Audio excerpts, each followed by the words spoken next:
下面，让我们欢迎来自印尼的 Steven Andrew 亮同修与我们分享，通过心灵法门三大法宝，孩子学业有成，自身事业顺遂，车祸之后身体神奇痊愈，观世音菩萨有求必应，诸事心想事成，让我们掌声欢迎。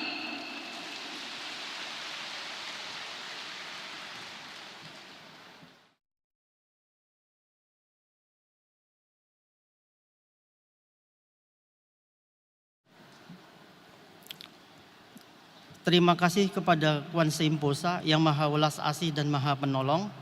Terima kasih para Buddha Bodhisattva dan para pelindung Dharma. Terima kasih pada Master Lu Chun Hong. Saya Stephen Andrian Leong, umur 52 tahun. Saya mengenal Sing Ling Fakmen dari seorang teman di Jakarta. Saya tidak melihat sesuatu yang baru, semua sama, ada tapeco, cincin dan sebagainya. Saat itu saya hanya ingin tahu tentang Xiao Fang Tzu, karena saya ingin membacakan untuk ayah dan kakak saya yang sudah meninggal di tahun yang sama, 2016. Karena berbagai alasan, hingga bulan Januari 2017 saya dan keluarga baru pergi ke Sunter Sing Ling Fakmen. Saya bertanya pada seorang saudara sedharma di sana dan meminta kertas Xiao Fang Tzu kosong. Tapi dia bilang bahwa saya belum membaca parita harian dan menganjurkan saya untuk baca harian terlebih dahulu baru membuat Xiao Fang Tzu. Saya tidak mengerti mengapa begitu banyak aturan, namun saya tetap menjalankannya. Setelah 1 bulan saya sudah hafal parita-parita dalam Xiao Fang Tzu. Saya kembali pergi ke sana. Saudara sedharma yang lain menjelaskan kepada saya bagaimana cara menghafalkan Xiao Fang Tzu. Saya dan istri berikrar vegetarian setiap tanggal 1 dan 15 penanggalan lunar. Setelah 7 hari saya bermimpi berkelahi dengan seekor naga hijau dan berhasil mengalahkannya. Namun naga itu berubah menjadi seorang biksu Tao. Yang aneh adalah sejak saat itu saya tidak suka makan daging. Padahal saya adalah orang yang tidak suka makan sayuran. Saya coba memakan daging, hasilnya saya muntah karena merasa jijik. Sampai suatu hari istri saya memasang altar dan mengundang gambar bodhisattva ke rumah. Saya segera ingat ternyata biksu Tao dalam mimpi saya adalah Nancing Posa, sesuai dengan gambar rupang.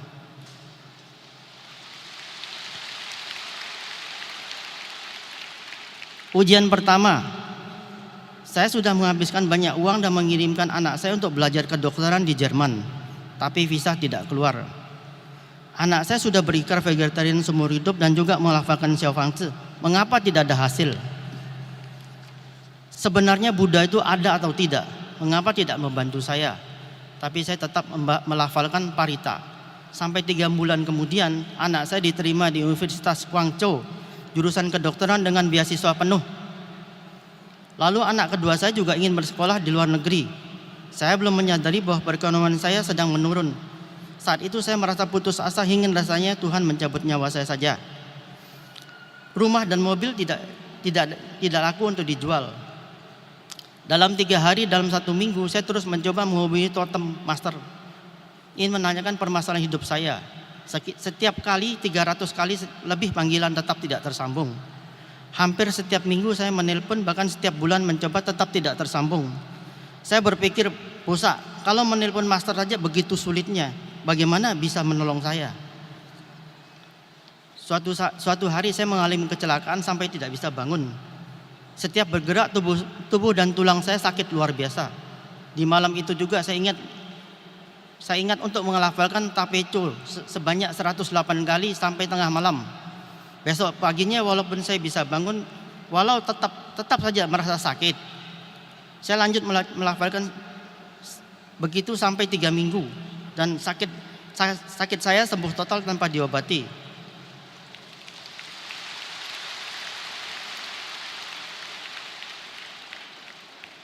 Dulu kehidupan saya sangat indah. Sampai suatu hari saya harus menerima kemungkinan disingkirkan karena konspirasi bawahan saya.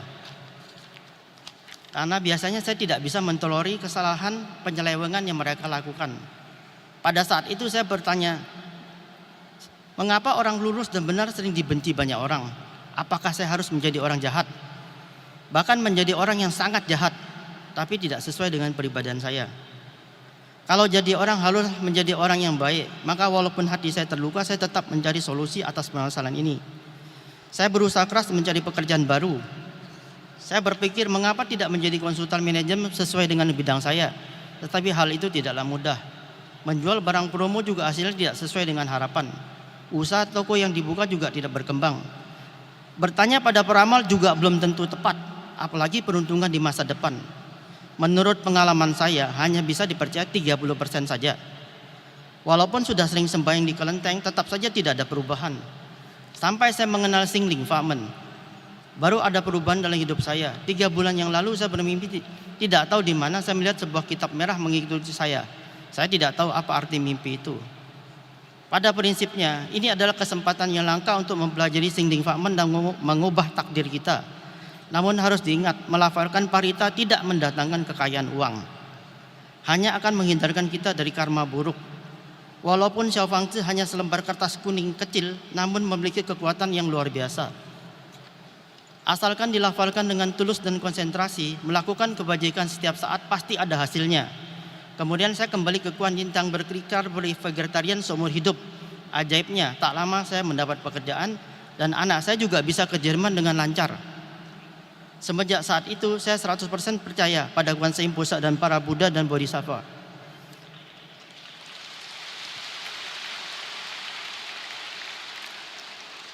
Pesan saya pada semua hadirin, janganlah putus asa. Tetap terus melafalkan parita dengan penuh konsentrasi dan setulus hati. Semoga pengalaman saya ini bisa membuat orang percaya bahwa Sing Ling Fa Men ternyata memang nyata. Terima kasih kepada Guanse Imposa, terima kasih pada Sing Ling Fa Men, terima kasih kepada Master Lu Chun Hong, terima kasih kepada saudara sedharma sekalian, terima kasih pada semua.